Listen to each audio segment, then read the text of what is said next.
Mike Kruger, if you could take a seat.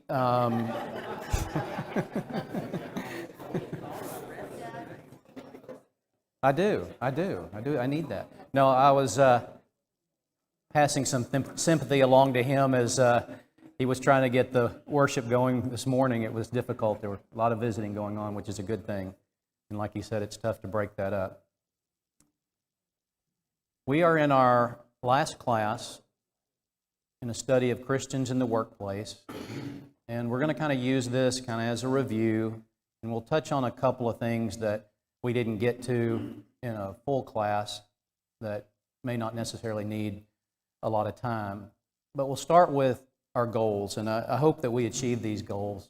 The first one was to work for God's glory, to set Christ-like examples to those around us, to identify and overcome spiritual challenges, and to create a forum for guidance from godly people. And I heard a lot of great comments in here, comments that helped me personally, and I appreciate y'all sharing those experiences. Seeking guidance in Scripture, and then also making godly decisions.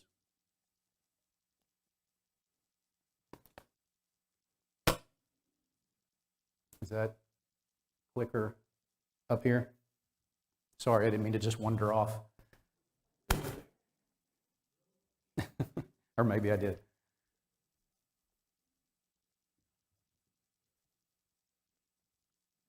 Okay, so this were some of the topics that we discussed. We started off with 3 foundational lessons: God's viewpoint of our work, our viewpoint of our work, working unto God, not man, and then other people's viewpoints, setting godly examples. And on that second lesson there, our viewpoint, work unto God, not unto man, I had mentioned that I'd worked for an organization that had been through a number of mergers, and my supervisor was a spiritual person, not a stranger to the Bible. And once you've been through a number of mergers, you kind of pretty much have pretty strong workforce. You have the cream of the crop from the different companies. And after a few of those, our company put in place a new evaluation system. And employee evaluations, that's a stressful time for employees and supervisors. And if you're in a position where you're under a supervisor, but you also have employees, it's even more stressful. And so the company called everybody into a large auditorium. I say everybody, supervision into a large auditorium, and they explained how this new employee evaluation system was going to work. And it was based on a number system, 1, 2, and 3. Real simple. If you were a 1, you were going to get an increase. And I guess that's the reason evaluations are so important. A lot of times our increases are tied to those. If you were a 2, you may or may not get an increase. And if you were a 3, you were out the door. So there wasn't a whole lot of room. You didn't have that cushion of a system where it's a 1 to 10 type system. And so the difficulty there was you could only have one number 1 in your group. And so you likely might have everybody else in your group not get an increase. And so it was a very, very difficult, stressful time. And I was in this room with my supervisor as they were explaining all of this. And so, I felt like he kind of got gypped because I'm going to know the rules going into the evaluation. But what I had done is it's one of the few times I feel like I got things right. When I left, I felt like, Doug, you nailed it. I thought, how can I make this easier on my supervisor? Because I was going to have to go through this with my people. And so I made a list of things that I felt like I could improve on, which you don't normally do during an evaluation because you want to know what your supervisor thinks.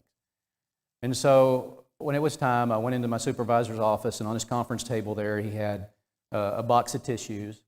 And we sat down, and he just did not look good at all. And I asked him, John, are you okay? Yeah. And I could tell his eyes were starting to well up, and I thought, this is going to be worse than I thought. And so he tried to talk, and a tear ran down his cheek, and so I pulled out my sheet of paper with the things I needed to work on. I slid it over to him, and I said, here are some things I think I need to to work on. And I said, it's okay, I work for the Lord. And he started to cry, so I slid the tissues over to him. I got up, left, and in 90 seconds my evaluation was over, and I just said as I walked out the door, just let me know what I need to do. So, I felt like I really nailed it on that one. I thought I'd share that experience because it was a perfect opportunity for me to use Scripture, make a spiritual connection with this fella, and let him know that I understood what he was going through, but I was really working for the Lord, and it was what the Lord thought that really impacted me. So anyway, moving on to achievement and success, we talked about pride and competition, materialism, misplaced priorities. We talked on another block about adversity and failure. We talked about discouragement, bitterness, and resentment. We're going to take a little bit closer look at some of these. This is just kind of the pictorial representation. Temptations and challenges. And there we talked about lying and integrity, corporate and peer pressure, our last class session. And then 2, women in the workplace, stress and anxiety. We'll hit those at a high level and quickly during this review. I think that pretty much everyone has a good understanding of the challenges of both men and women in the workplace. And stress and anxiety, the resolution to that is a lot like discouragement and bitterness and resentment. So we'll talk about those things in just a little bit. But based on our study over the past weeks, describe the characteristics that a Christian in the workplace exhibits.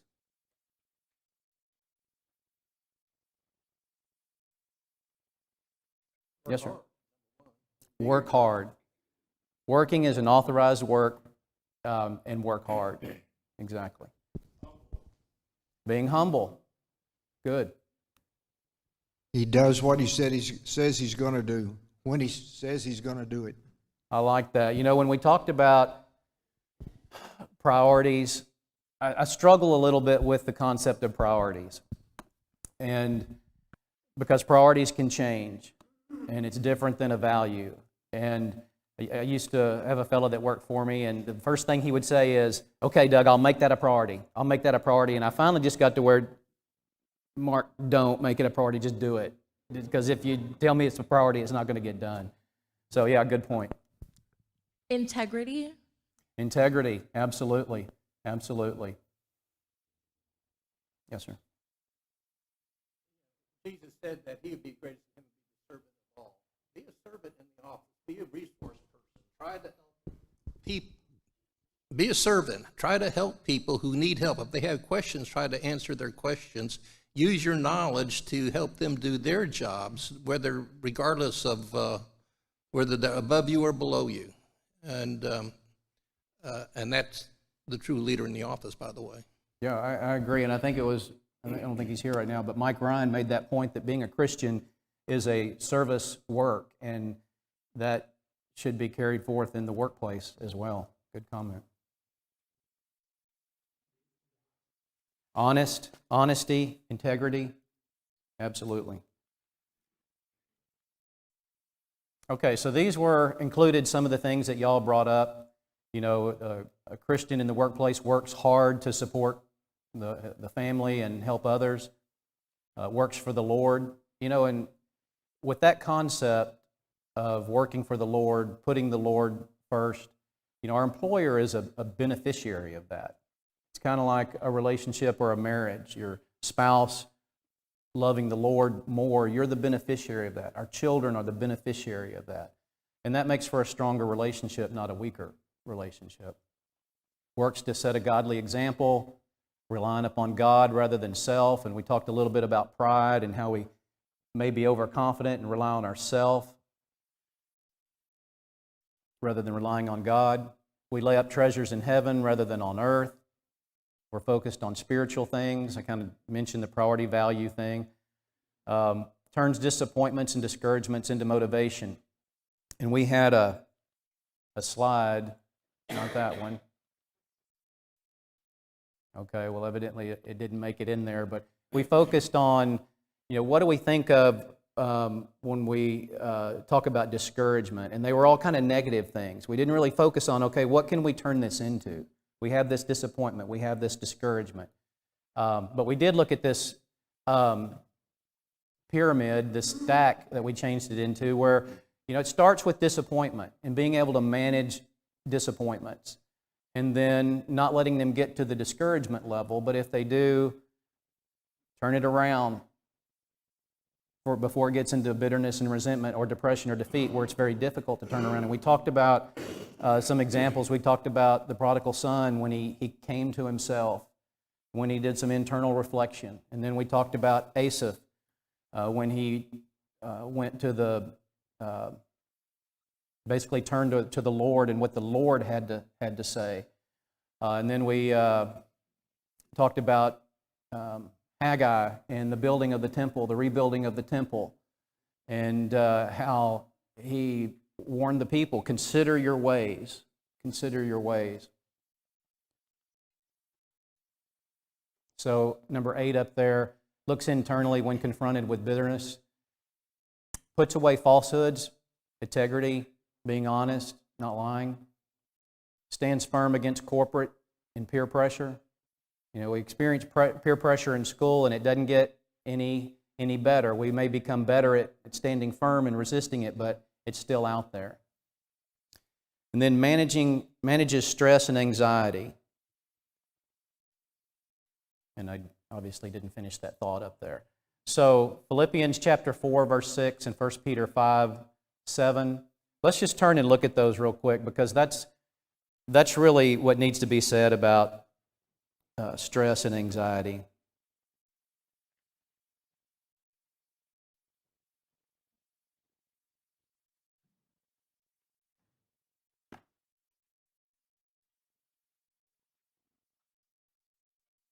Philippians 4, verse 6.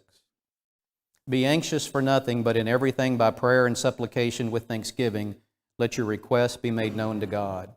So looking at that verse there, what are we supposed to do? What's the guidance given there for being anxious? Rely on God. How do we rely on God when we're experiencing stress or anxiety according to that passage? Yeah, talk to Him. I mean, we're given the avenue by which we can communicate with God, and He can communicate and answer our prayers, and that's through prayer and supplication. So earnestly asking through prayer for help. I used to be of the opinion that, some of the things in my life were trivial and I'm not going to worry God with those things. I'll work through them myself. And, that's one of the things that Michelle helped me out with is why not? If we're supposed to pray without ceasing, why are you not asking for help on these things that you consider unworthy for God to help you with? So, absolutely. And then let's turn to 1 Peter chapter 5, verse 7.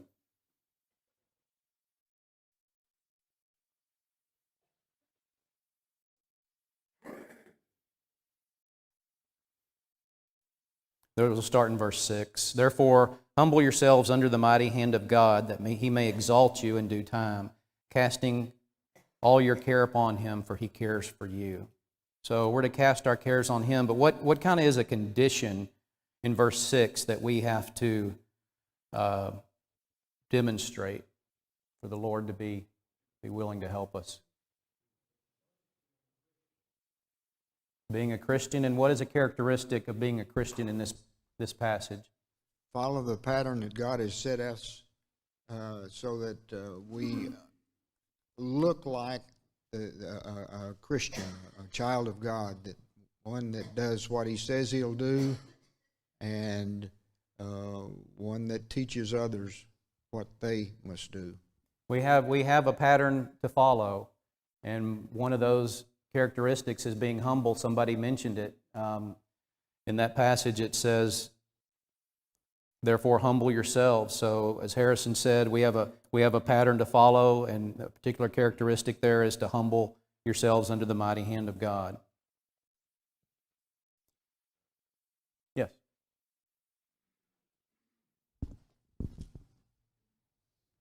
Something that's been a challenge for me, but I'm fortunate that I'm grasping it more with these two verses.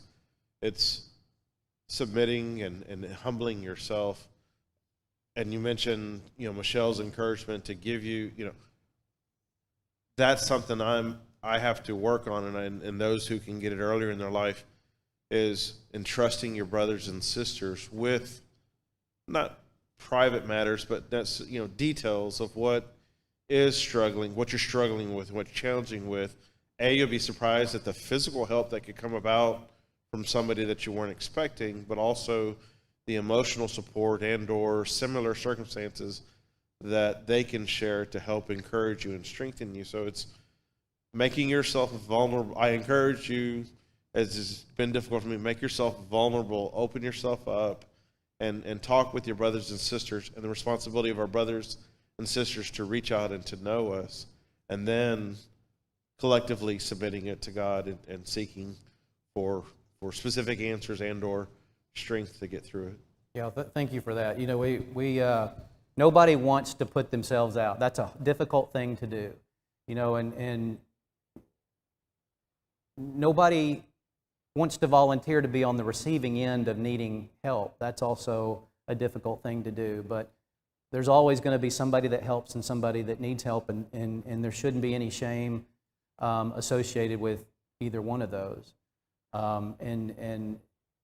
The term you use, being vulnerable, that's really what you have to be willing to do is put yourself out there. And I think a lot of times we look at other people and we think, wow, they've got it great. Things are working perfect, but nobody has it perfect.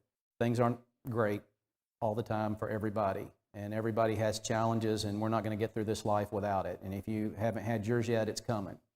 So appreciate the comment. Anybody else? Okay, so Christians in the workplace should look like us. Just men and women trying to exhibit those characteristics, which hopefully will benefit our employer, but it may upset some people in the process.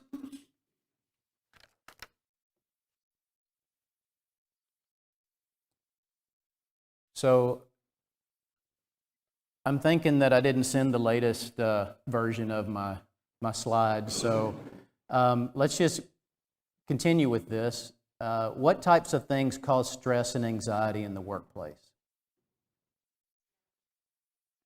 Change. Who said change? Yes. Change is a difficult thing. It is. Good one. What else causes stress and anxiety in the workplace?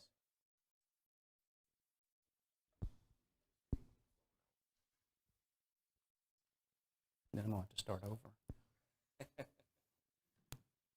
Thanks. Yes, sir. Office politics. Absolutely. That can be a real challenge. Deadlines. Deadlines. Yeah, if you're in school, what causes stress and anxiety? Exams. Yes, that's tough. And the more you get into the higher levels, then you get one exam for a class and that's it. It gets very, very stressful. Very stressful. Resentment based on your performance. Yeah. I tell you, in my situation, there was a lot of resentment going around. Very, very difficult time. Yes, sir. Upper management directives that Okay. Do you have an example of that? No, I don't think it. Very seldom. You're leaving us hanging. You got to give us something. Let me put it this way, very rarely have I ever found an upper management directive, a business plan that actually helped. It got in the way of doing the job. It never trickled down to the frontline employees. They still did their jobs. They put the pressure upon the frontline and middle managers to do things that were irrelevant to the job. I know there for a while, total quality management, or TQM, was the big thing, and it basically at my level anyway it was a bunch of tracking of what you did and where you spent your time and your resources, and it was only supposed to take up just a small percentage of your time to track these things, but it became such that you spent a majority of your time trying to track these things, and that became one of the line items on TQM, is we're spending too much time doing TQM. So I was so thankful when that went away, because it was the lowest level worker was having to track things, and as it went up the organization, just became almost unmanageable. Okay. We're back on. You know, I worked for IRS appeals, and IRS in general just quantifies everything. That's objective to quantify, not necessarily customer service. That's subjective. But so the appeals officers were supposed to hold a conference as a general rule within 90 days of receiving the case. But I was in large case, and sometimes it took 6 months. I mean, we're talking a couple $1 billion per case. We're talking about 100 different, very complex international issues, and there's no way you could do it in 90 days. But yet we were told 90 days. So I told my boss, I'll give it to you in 90 days. But the next section where you have your next work job is going to balloon, because that's where the real conference is going to be held. So then when we had a sit down, he says, why is your P5 measure so big? I said, you remember the P4? So yeah, it's stuff like that. Was anybody ever happy to see you? Ever? I think they were. Were they? Okay. I'm sure you were very compassionate. All right, let me see if I can get us. Okay, we went through Philippians, we went through 1 Peter. See if I can get. All right, so that last bullet there was we should look like Christians, men and women, exemplifying these characteristics. So does anyone have any strong feelings about men and women working together in the workplace that they would like to share? That you feel strongly one way or another? Okay, good, because that's kind of how I felt about it to a certain degree.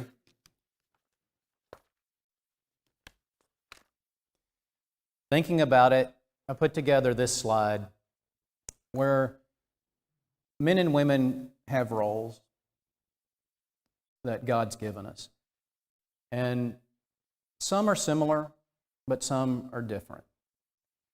And on the men's side, we're to work to provide for our families and others. And if by chance we have enough, to leave an inheritance to our children and grandchildren. We're to be strong. We're to be benevolent. And if we're a husband, we need to be a husband. We need to be submittable worthy. If a father, be a father. We're to lead and love our families, and we're to be ready to give a defense of the hope that's within us, off the job and on the job. And if we're a woman, very similar, we're supposed to be diligent to provide for our families and others, to be strong, both physically and emotionally, to the degree that we're blessed with strength, to be benevolent. You know, and if you're a wife, be a wife. If you're a mother, be a mother.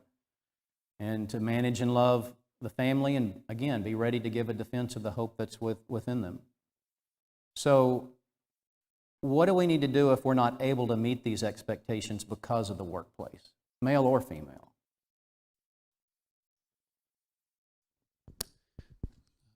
The word boundaries comes to mind, like thinking about how you're setting them, like, I don't know, if you have the option to leave work at a certain time, making sure you do it, even if there's more that you could do. That's just for a start, I guess. Okay. Good point. Robert. Yeah, for all the changes that come at us in the workplace, we're also seeing that the companies themselves are changing. So we can change and adjust as much as we can to meet our needs, but also I'm seeing actually changes in the company to work better for their employees. Good. That's a good thing. I'm not so much in the corporate area anymore, but I have to evaluate myself daily, and I'm probably too soft on myself at times, but on the job that I need to be doing. So that's a good thing to hear. Yes, sir.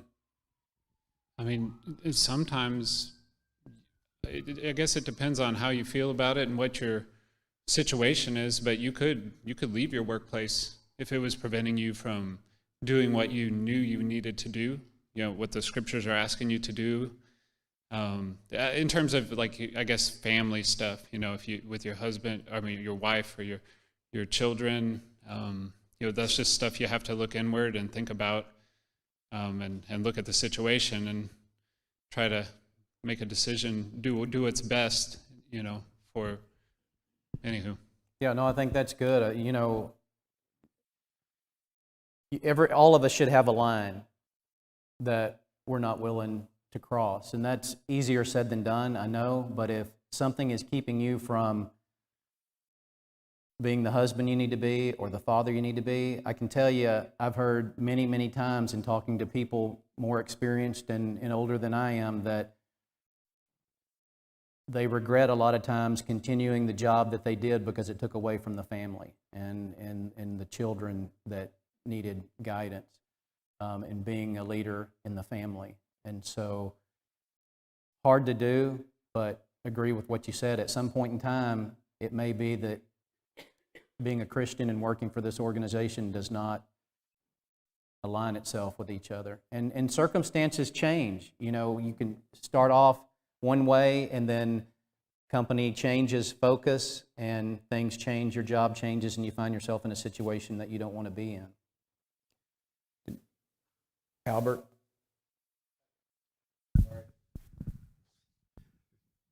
Michael, I was reading the question and I was the same thing. Regroup. The family, the blessing from God, the gift from God. The husband and the wife need to regroup and prioritize and look what's been a gift and what the commandment is, and take that opportunity to regroup and to get back with this as being the priority. So I just repeating what y'all just said. Sorry. Yeah, no, I think that's a good reiteration.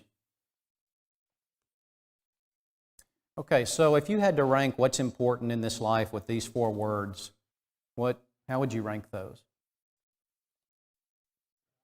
Yeah, hopefully, good start. There you go. Hopefully it's not difficult. God, family, work, recreation. It wasn't a difficult thing, and hopefully everybody's in agreement with that, because that's the next slide. So when we first started off with this class, I know it's been a while back, we kind of had a discussion about how the world views these things and how a Christian should view these things. But the question is it important? Is importance always defined by how much time you spend on something? Think about that for a minute. It could be just the opposite. I mean, if you're spending a lot of time on something, then I think you need to evaluate what that is you're spending your time on. But it's not always true. That's not always a true statement.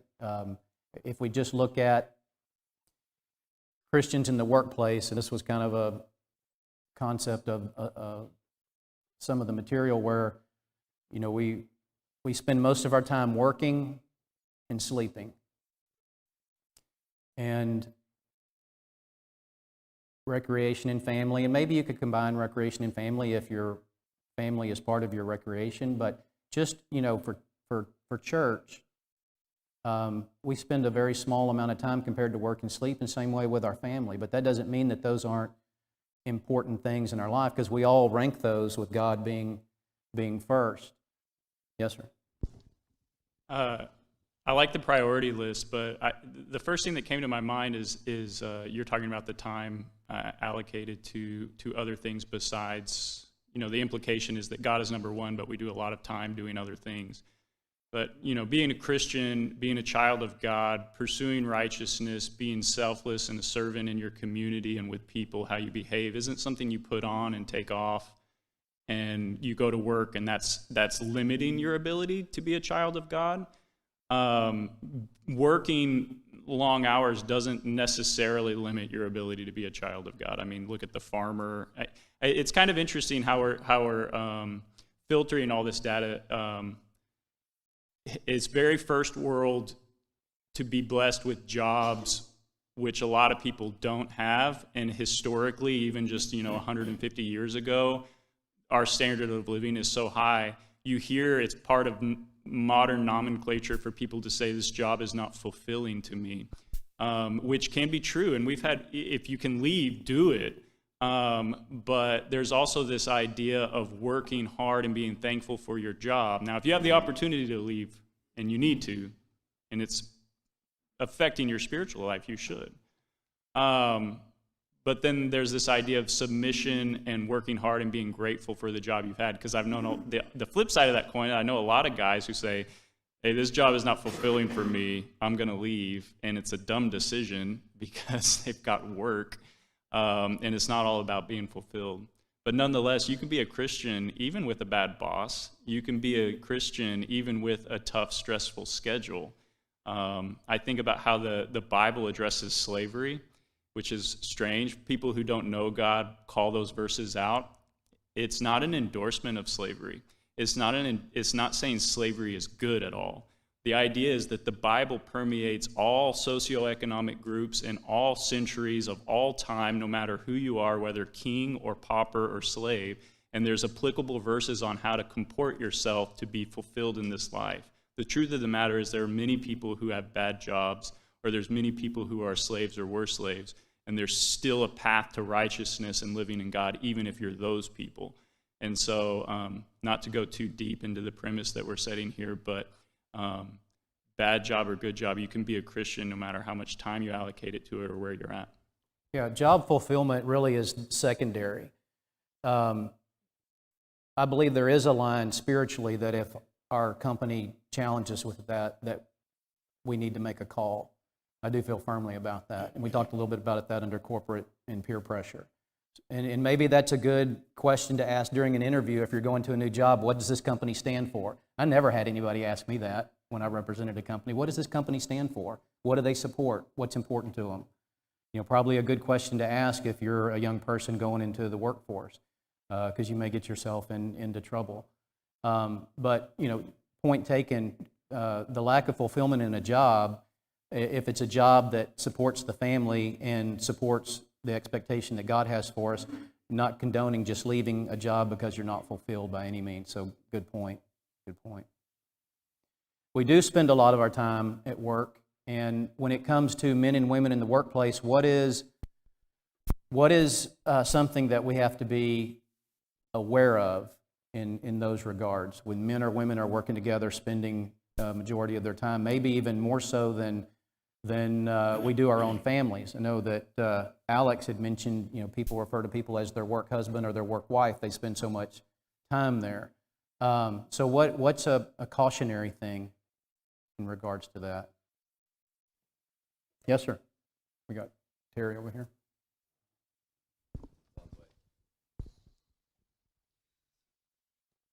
One of the things about it is, I know since I worked in industrial division is, and God addresses weights and measures.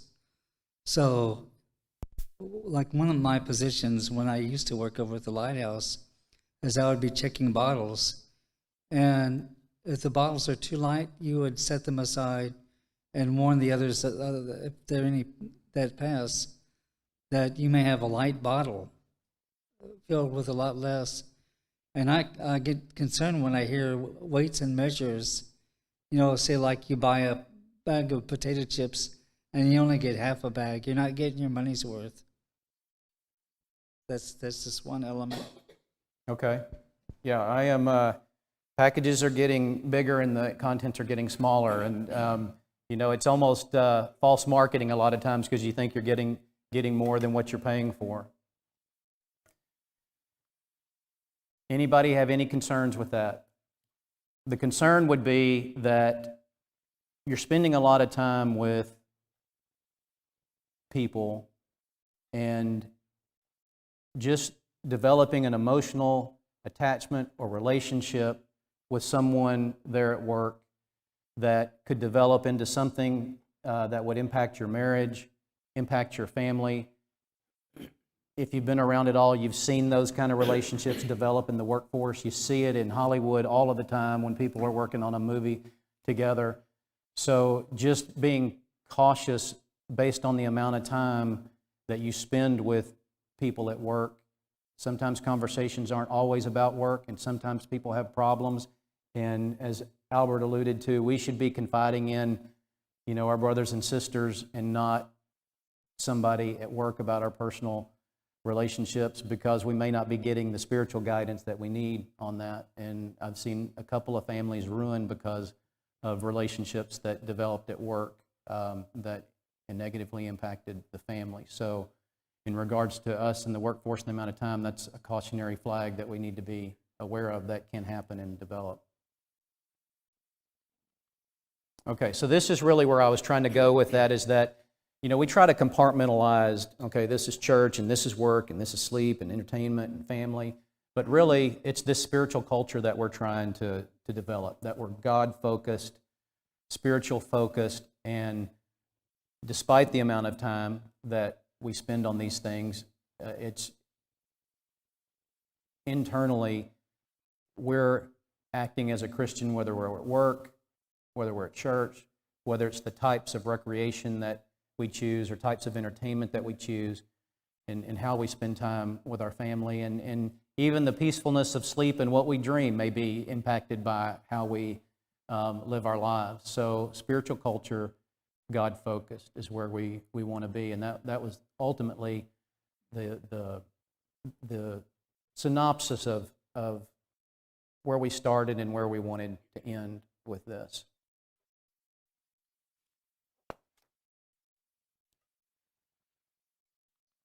So just to take this a little bit further, we have this case study. And person A and person B are intent on improving their physical health in 2022, last year. Both join a gym and are consistently in the gym through the month of January. However, during the month of February, person B begins to skip the gym a few days a week. Person A is doing great. During March, person B continues to decline until gym attendance is non-existent. Person A maintains their gym participation throughout the end of the year and is still consistently exercising in 2023. Why was person A successful in maintaining the exercise program and person B was not? Could be commitment, absolutely. What would make you be more committed to continue on versus dropping out? Yes, sir. Okay, some motivation? Yeah, absolutely. An expectation that this will help you lose weight, make you more fit. If you kind of lose hope in that happening, like when you're trying to lose weight and all of a sudden for a month and a half no pounds have come off, you just kind of fall off the wagon. Yeah, if you don't see the benefit in it, it's like, why am I doing this? And a lot of times we're looking at the outside and the what we see in the mirror. Obviously both of them made it a priority at the beginning, and we talked about priorities, but one of them, it fell away, wasn't a priority. Michael? Tangentially, that's why confidence in salvation is so important. If you don't have hope, if you don't have a complete, full expectation that you're saved and that you're going to go to heaven, it becomes more difficult to walk the path of righteousous. No, good point. Good point. Harrison in the back. I was just Go going to ahead. say, not a willingness to make small compromise, because person B started skipping a few days a week, and then it fell off to being non-existent.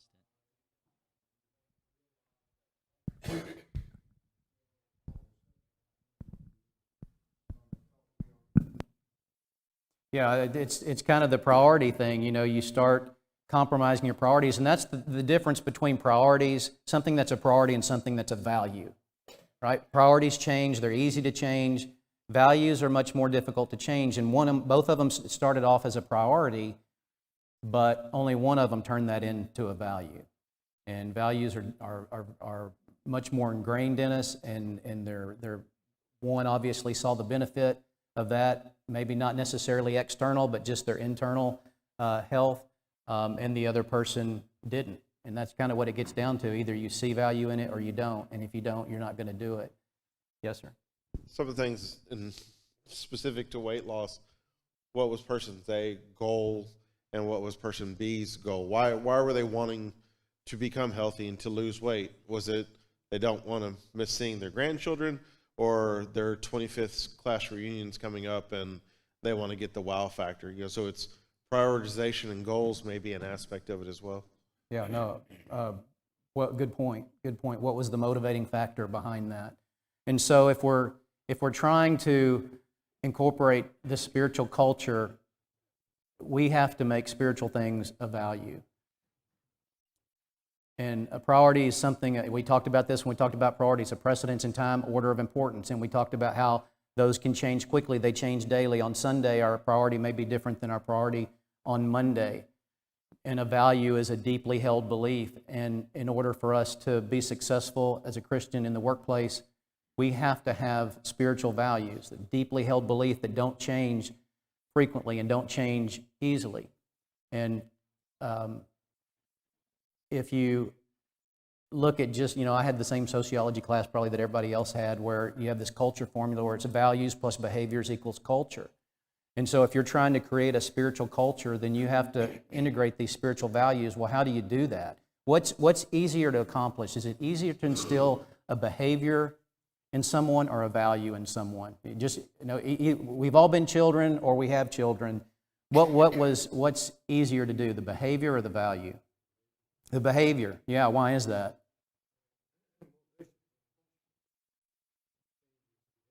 There's an authority figure.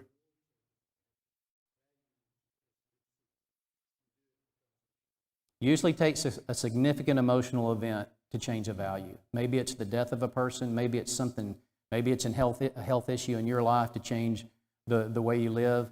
But, behaviors, when you think about it, if you just with, teaching children to brush their teeth and take a bath and do their homework, you probably start off brushing your children's teeth for them because you're demonstrating this behavior and you're looking forward to the day that they take ownership of that, and that becomes a value.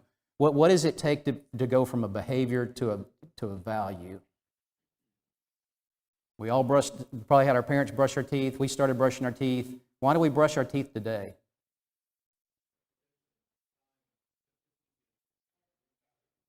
A habit, well, even more important than a habit, what is it?